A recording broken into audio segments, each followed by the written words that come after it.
For the EFD, Mr. Bloom has 2 minutes.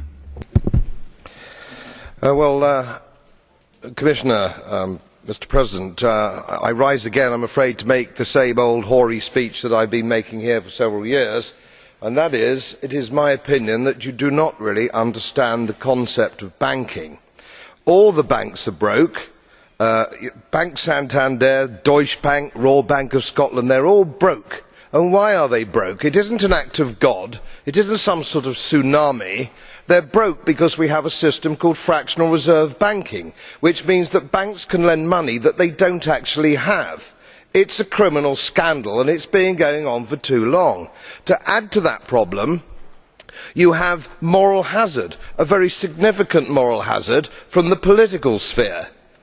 And most of the problem starts in politics and central banks, which are part of the same political system. We have counterfeiting, sometimes called quantitative easing, but counterfeiting by any other name. The artificial printing of money, which if any ordinary person did, they would go to prison for a very long time. And yet governments and central banks do it all the time.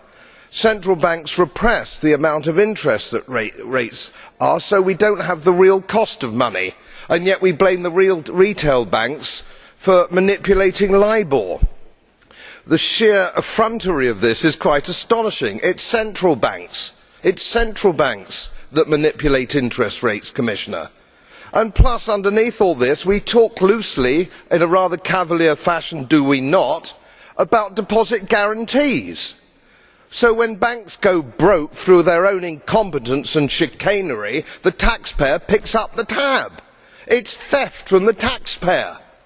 And until we start sending bankers, and I include central bankers and politicians, to prison for this outrage, it will continue. Grazie per il gruppo.